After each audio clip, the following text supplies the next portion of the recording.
Hi, just an update on the markets here. Coming into late June on a Friday.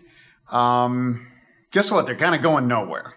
That seems to be the trend. It's been the trend since late January, where we had kind of a blow-off looking top, which really could have been a top, and then a sharp correction. But again, my indicators tell me by now, if this bubble were bursting back in after January peak, that we would have already burst much more sharply by now. So we've kind of moved more sideways. The market should be heading back up again. And we just had an investment committee meeting with all of our investment analysts and specialists. And, we all had kind of the same conclusion. And I think Rodney had the best insight. Like, hey, one of the biggest problems plaguing the markets right now and keeping them sideways is this whole trade war thing. Now, if that gets resolved, and temporarily, because my forecast, I'm seeing trade wars for decades ahead, that we're going into a long global backlash.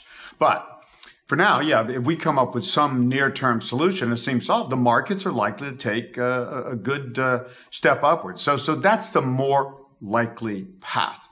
The bond yields broke above that kind of 3% barrier in this long channel downtrend since 1989. And that was kind of a big deal, but they barely broke. And they've been retesting that channel, top channel line, which we expected. And we'll see. They could break up from here. But, Lance's indicators suggest, no major inflation problems here. And they, yields may break back down.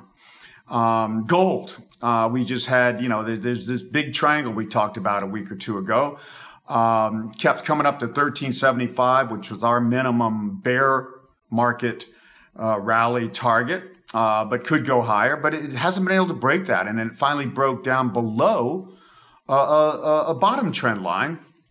And it's still below that, and likely gold is heading down, but it hasn't broken enough to say, oh yeah, this is just surely over. So everything's kind of in limbo here. And the good thing about that is we have these investment specialists, 5 or 6 of them, who all have different ways to make money in up and down markets. Our big thing is, hey, we're in the greatest bubble of a lifetime, and maybe even in modern history, and the most global. And it is going to burst despite massive quantitative easing and unprecedented government efforts to fight it. But these government efforts have made it harder to predict when it's going to crash because they are fighting it so actively. So what do? We say, hey, we got investments that can make money when things are trending up. And then when the trends change, we go the other way. Our main message is you can't just sit and buy and hold like you did from 1983 to 2007. And you could have done from 1942 to 1968 by our longer term indicators. This is a time where you need proven, disciplined investment systems that can make money short term and can go both ways as we inevitably switch to a market that heads more down in most markets. Now, the final thing is just real estate. That was my last rant. Just people don't get it. I don't see how they can't get that super high real estate, especially in places like Manhattan or Miami Beach or San Francisco or Sydney, Australia or Singapore or whatever, all these places. I mean, it can't be good for a country, can't be good for companies there, can't be good for workers, especially younger families and households that have to buy a house for the first time and can't. So that's...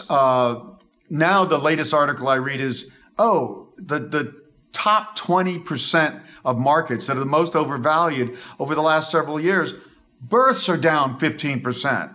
Sky-high prices in real estate not only cause businesses to be uncompetitive and people to spend more money on real estate and less on everything else and struggle with their lifestyle. It causes people to have fewer babies, and we're already not having enough babies and depending on immigrants to even move sideways in the future. So again, the real estate bubble is going to burst. The stock bubble is going to burst. We look back at past trends and see how it's likely to happen, and it's likely to see 30 to 50% in the first 2 to 3 months. And that's why a lot of people saying, well, I'm just staying with buy and hold and then I'll sell when it breaks. Well, if you wait till it breaks, you and the funds you're investing in are likely to do poorly.